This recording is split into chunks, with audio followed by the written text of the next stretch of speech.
If the brains of psychopaths do function differently, does this mean that the structure of their brains is different? Bob Hare, Andra Smith, and their colleagues employed magnetic resonance imaging, or MRI. This technique allows researchers to study the brain in fine detail from many angles. So far, the results of this technique have not revealed any structural differences. One of the most convincing studies of the brains of psychopaths involves single photon emission computerized tomography, or SPECT. In this process, harmless amounts of radioactive tracers are injected into a subject's bloodstream. Activity in specific areas of the brain can then be observed. The white and red colors indicate the areas of highest mental activity. The green and blue colors indicate less activity. The SPECT study was done in New York at the Bronx VA Hospital under the direction of Dr. Joanne Intrator. And it was really the first of its sort ever done. Nobody had ever looked at psychopaths before in this particular way. And the task was the lexical decision paradigm. Again, a letter string flash on the screen will either form a word or it will not. And you decide as quickly as possible if you see a word by pushing a button.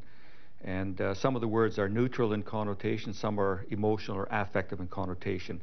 And we know from other studies that normal individuals process neutral and emotional information differently.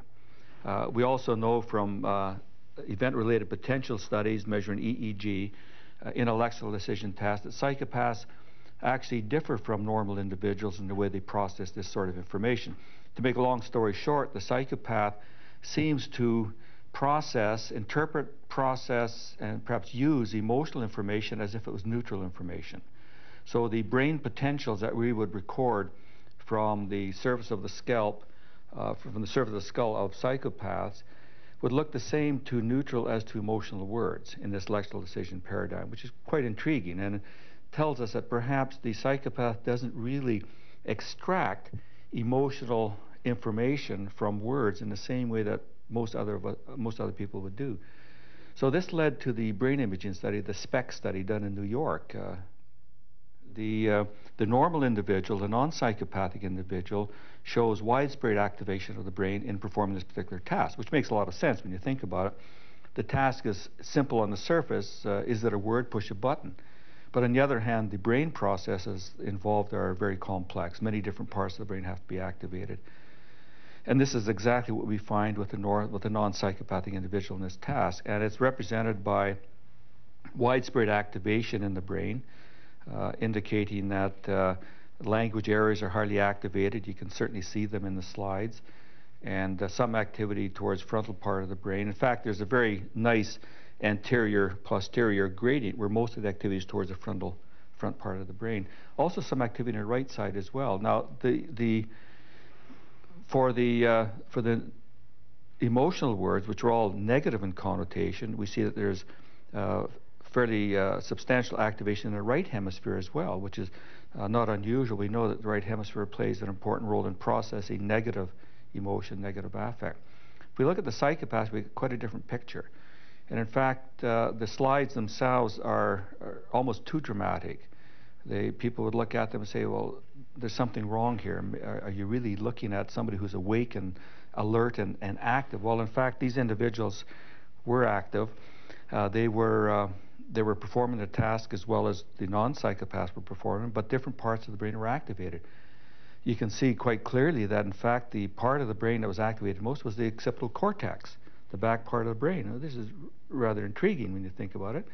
Well, the input is visual, so much of the information is going to the back part of the brain for initial processing. And then, of course, presumably it should move forward, backwards, up, down, and around different parts of the brain. But this doesn't seem to be happening here. With the psychopath, the task is being performed primarily in the posterior parts of the brain. Now, we know from other studies involving brain imaging studies that, in fact, it is possible to make a decision about whether or not what you see is a word in the posterior part of the brain. It's not necessary that other parts of the brain become highly active, but it's pretty hard for a normal individual to see a word like cancer or rape or death. without actually drawing all sorts of other associations, cognitive affective associations. You may have an image, conscious or subconscious, of what's going on. You may think of somebody as, oh, do I have cancer? All these different things. And this would activate other parts of the brain. For the psychopath, that seems to be seems not to be the case. It's as if the task is very straightforward. Is it a word or not? Who cares what it says? I'm going to process it in the same way, in a very superficial manner. What we're now beginning to believe is that the psychopath is not characterized only by some sort of difficulty in processing and using emotional information. We're beginning to believe now that, in fact, the problem is much deeper than that. And I suppose one could describe it by saying that the psychopath is an individual who is either not capable of or typically does not engage in deep semantic or affective processing. It's almost as if everything that he or she does is fairly superficial on the surface. And there are a couple of fairly recent studies that indicate that this is probably a pretty viable line of research to pursue. That's looking at the deep semantic and other processing. Maybe it's not restricted to semantic processing. Maybe it's that deep processing of any sort is a difficult thing for the psychopath. For individuals who are critics or observers who say, well, these brain images are very interesting, does that represent some sort of brain damage, or does it mean that they're wired up differently, or these people are simply different inherently, genetically, or biologically? Well, we don't really know. The images themselves, by themselves, don't really tell us what the cause of the differences is. It's quite possible that the differences we see, and this would apply to many tasks that we use in the study of psychology, it may be that the differences are primarily the response of differences in strategy. It may very well be that they can perform the task reasonably well, but using different parts of the brain. This isn't to say that they can't use the appropriate parts of the brain, simply that they don't.